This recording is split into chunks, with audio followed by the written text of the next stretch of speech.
Hey besties, welcome back to my channel. If you're still laughing about the story of Robyn Brown allegedly running into a fan and smelling like onions, then buckle up because I've got another wild update for you. Seriously, if you watch Sister Wives, you probably know that the show releases slightly different versions of episodes internationally. Those versions are often edited in different ways and sometimes include scenes or clips that never appear in the US broadcast. Recently, the UK version of season 20 started rolling out, and their social media accounts have been posting preview clips of what's coming. That's when I noticed something really interesting. In the very first episode, the scene showing Robyn Brown and Kody Brown getting the kids ready for school looks very different from what viewers in the United States saw. One moment in particular stood out. In the UK version, Kody Brown openly admits that when he was living in plural marriage, what the show calls plural marriage, but what many people simply call polygamy, he often felt like he was interrupting the lives of his wives. He described showing up at their homes and sensing that the wives sometimes seemed annoyed by his presence. At one point, he even acknowledges that Robyn Brown herself would say, "You're interrupting my life." Interestingly, that moment never appeared in the US edit of the episode. What American viewers did see was Robyn Brown explaining that things feel different now that their relationship is monogamous. She mentioned that in the past, Kody Brown was only around a few days a week, and now she has to adjust to having him there all the time. On the surface, I usually take what these two say with a grain of salt. But it's hard not to notice that the UK editors seem far less sympathetic toward Kody Brown and Robyn Brown. They tend to include interview segments that make him look much harsher or more self-aware than the US version does. For example, in the American edit, we hear Kody Brown say that he's being held more accountable now. But the show never explains what he actually means by that.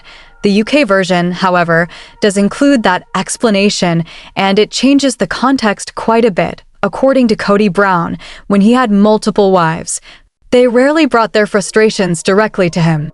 Whenever he arrived at their homes, they tended to be on their best behavior, trying to make the time they spent together pleasant. In other words, he benefited from that dynamic. Now that he's in a monogamous relationship, he can't escape tension the way he once could. Back then, if one wife was upset or frustrated, he always had the option of leaving and going to another house, and honestly, considering his personality and his constant need for attention, it's not hard to imagine how difficult that shift might be for him.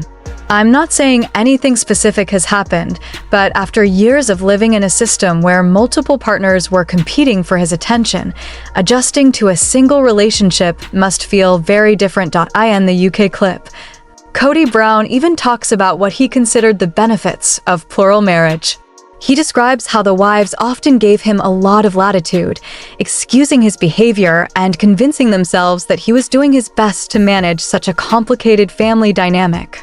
And hearing him describe it that way really changes how you look at those relationships.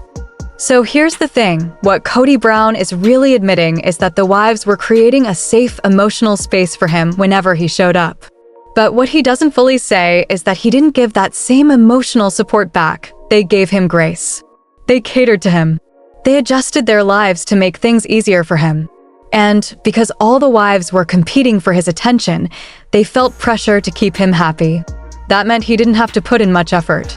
If one wife complained, he could just go spend time with another one who was more accommodating. Essentially, he's admitting these relationships were incredibly one-sided.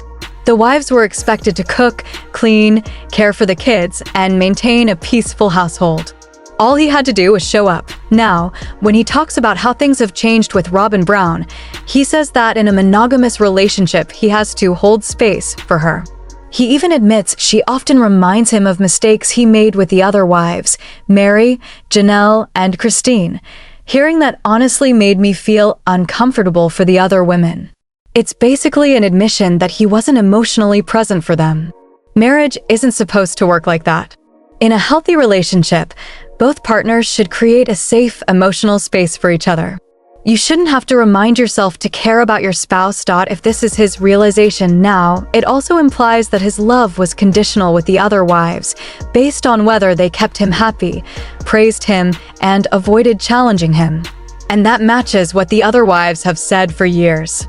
Whenever conflicts arose, he would shift the blame onto them. Christine even said he told her she needed to be more lovable. This mindset essentially turns marriage into a transaction.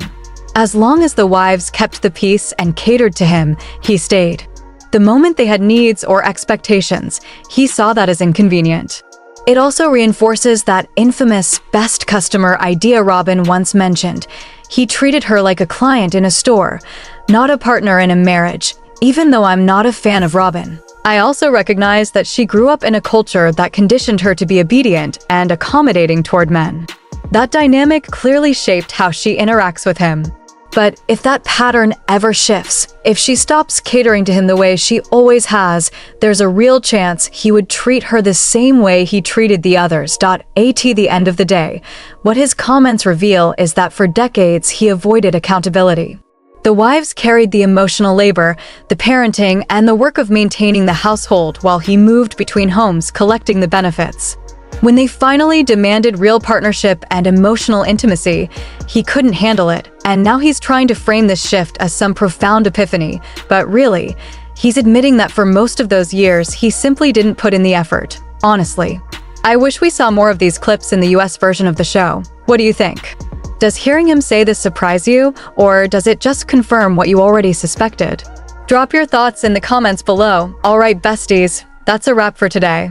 If you enjoyed this deep dive, make sure to smash that thumbs up and subscribe so you never miss a video. Don't forget to hit the bell for notifications, and after an hour of being subscribed, you'll be able to drop your thoughts in the comments. I cannot wait to read them.